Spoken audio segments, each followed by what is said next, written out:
और साथियों, एक और विकृति आज समाज में देखने को मिलती है। पहला आपने सुना, दूसरा आपने सुना, तीसरी एक और बहुत बड़ी विकृति है समाज में रात्रि में विवाह करने की। एक समय हुआ करता था साथियों, जब इस दुनिया में, हमारे देश में मुगलों का शासन हुआ करता था। जितने भी मुगल हुआ करते थे वो यहाँ के लोगों पर अत्याचार किया करते थे।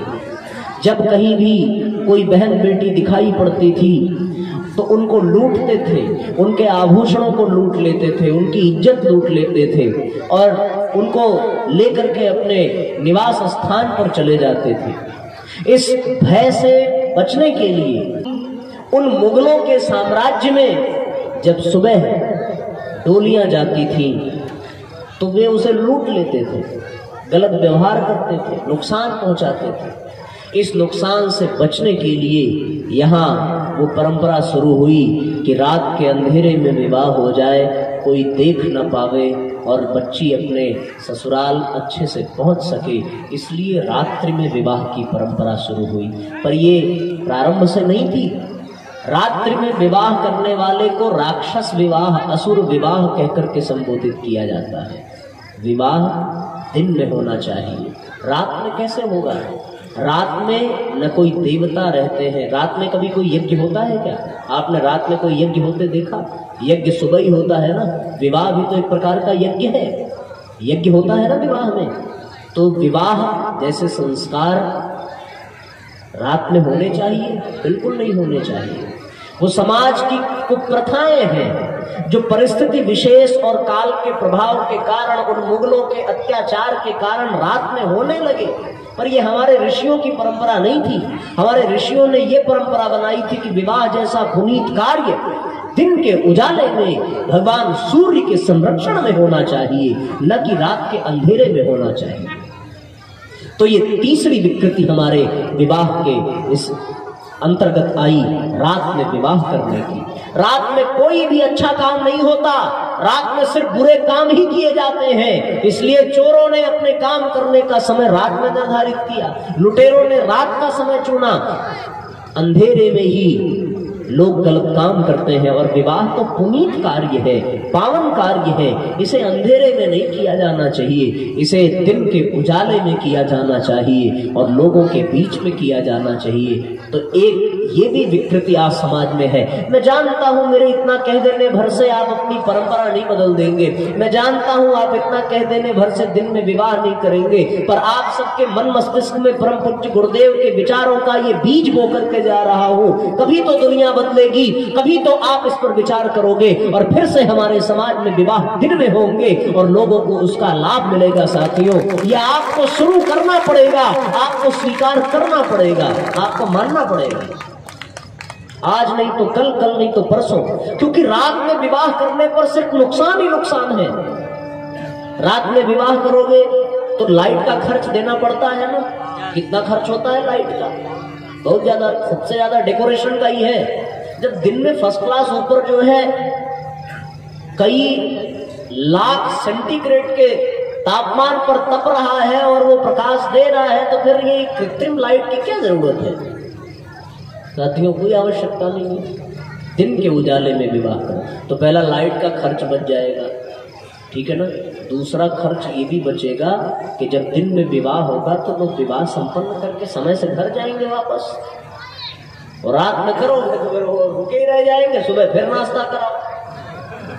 बाराती के ऊपर एक दबाव बढ़ जाता है। और साहब, बाराती भी एक से एक होते हैं। हम तो आए राम, एक से एक बाराती हमने देखे हैं भैया। हमारे यहाँ एक बारात आई और उनने शरबत पिलाने का क्रम शुरू किया।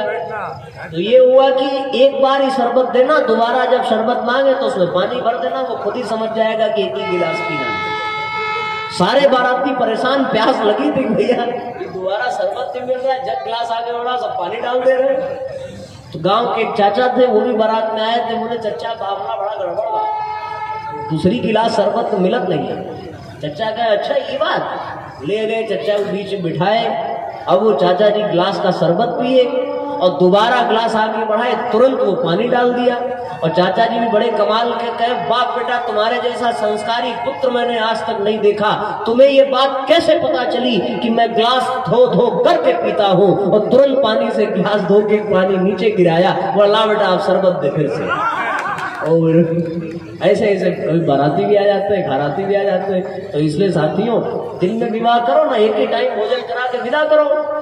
आप रात में भी रोको तो फिर रात का नाश्ता भी कराओ, रात का भोजन भी कराओ, फिर सुबह का नाश्ता भी तैयार करके दो, उसके बाद सुबह विदाई के समय भी भोजन कराओ। इतना टिटिम्मा पालने की क्या जरूरत है? आप एक ही टाइम का भोजन कराओ, देखो सस्ते में निपट जाओगे। ऋषियों ने बहुत सोच समझ करके किया था। तो कोई भी यज्ञीय कार्य, कोई भी संस्कार रात के अंधेरे में नहीं होता, ये साथियों दिन के उजाले में होता है।